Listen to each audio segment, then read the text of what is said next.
And the only Oh, I don't know. I was never at a fight to count that. Well, take a look at the audience the next time you see these fights where blacks are fighting. Okay. The only stability this bum ever knew in his life was when his white trainers got a hold of him. And it was only until Don King and the rest of those black thieves got a hold of him after he picked up with them when his white trainer died that he started to get into trouble again. So what nerve this guy has. He's not going anywhere. Secondly, I heard that other anti-American black racist lying skunk, Charles Rangel, yesterday on another show. Yes. And when he was asked why he didn't have anything to say about the poor white woman who was beaten in his district in Harlem and is still in the hospital, by the way, he said he wouldn't have spoken out if he knew about it. Now, here's a guy who knows what's going on in Haiti and Africa, but doesn't know what's happening in his own district. I don't know about that either. Well, maybe you and he should get married. Then he said, we should forget about Crown Heights and the Korean Deli and look at David Dinkins overall. Well, he should hope we don't look at David Dinkins overall. There's nothing good about him. And when it comes to blacks, we're always supposed to dismiss their racism and bungling and move beyond this. But slavery, which ended 150 years ago, can be brought into every conversation with any black you speak with. And I want to say a couple of things about that other racist, Hilly. Yes. He keeps talking about the corrupt police, Lynn. Well, the corrupt police eventually get caught and pay the price. Do you think the remaining killers of Yankel Rosenbaum will ever be investigated in court? They will not be, because you can't find them, because they were from outside the neighborhood. They were not a gang. They were a bunch of people that came together that one night at that one moment. That's why they can't even find them. Yeah, you won't find them if you don't even try. And that's the thing. They didn't know each other. You couldn't arrest one and have them tell you who the other ones were. They hunt down criminals and find them in other countries. Don't tell me they couldn't find these guys. And he keeps saying that none of the cops that are being investigated are black. Did you notice that? Well, there was a black cop in Newark the other day who was caught selling guns to black youths. And then, well, that's all right, because all that's illegal now is selling T-shirts with dirty words, so he was doing the right thing. Yeah, it was the right thing because he's black, right, Lynn? And I noticed that Hilly always mentions Michael Griffin. He always mentions Michael Griffin and Michael Stewart. Well, Michael Griffin committed suicide by running in front of that car on the Bell Parkway, and I can say that because Hilly keeps blaming the hospital for the death of Yankel Rosenbaum.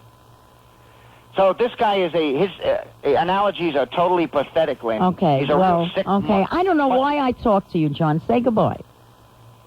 Oh, one other thing. Yes. Before I say bye.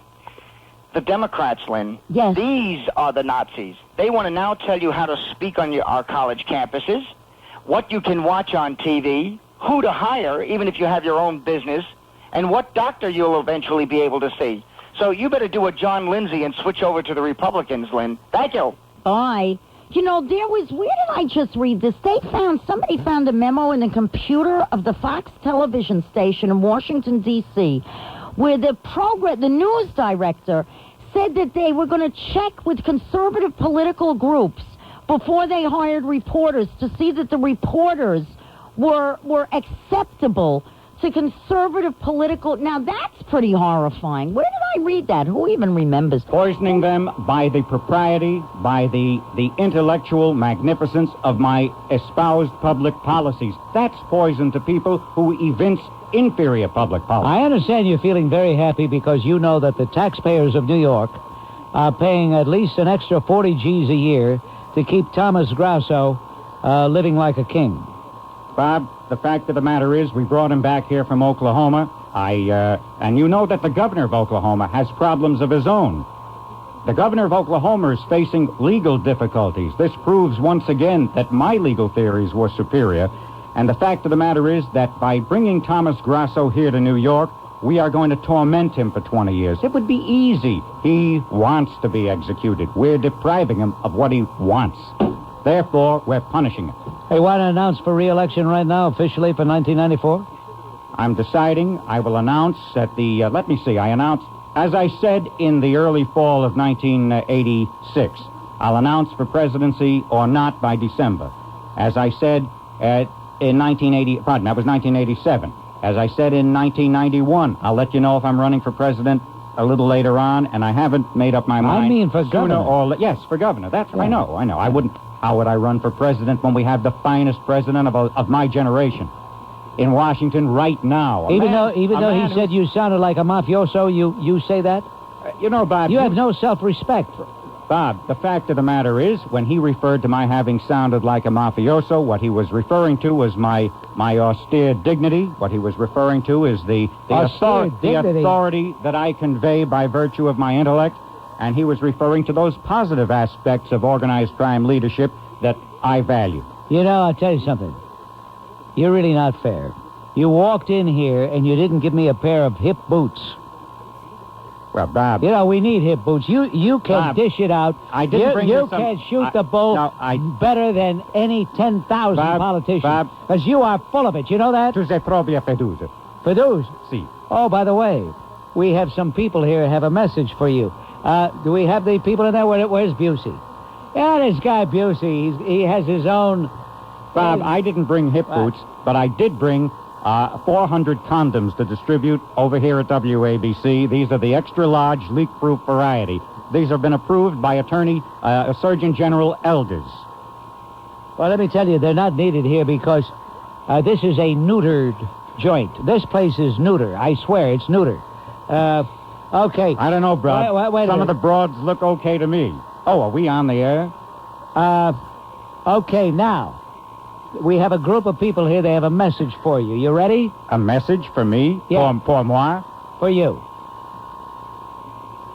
I don't hear any message. Neither do I. Now, see, they're even afraid. You thought they'd say it, but they don't want to say it. Now, come on. And he is. Yeah. I mean, and I am. So, listen, I'll tell you what. Why are you all dressed up? Why? Ladies and gentlemen, Bob is all dressed up. Why are you all dressed up? Well, I'm all dressed... You look like Mayor Dinkins for a minute in that tuxedo. What? I don't have I thought this was Mayor... You know, you look a lot like Mayor Dinkins, come to think of it. When you're all dressed up, I can't tell the two of you apart. Hey, speechless. Bob Grant, I rendered Bob Grant speechless. I mean, that's really incredible. That you would compliment me in such a way. In fact, don't you have a few things to attend to? Yes, I do. By the way, he hands out... Now, I was going to say he hands out the towels, but people get nervous. People get nervous with that towel. I remember you... Anyway, okay. We have another group in here. All right, I want you to listen to this. There's a man I can really respect, Bob Busey. How did you ever get such a great guy to be your producer? Karma.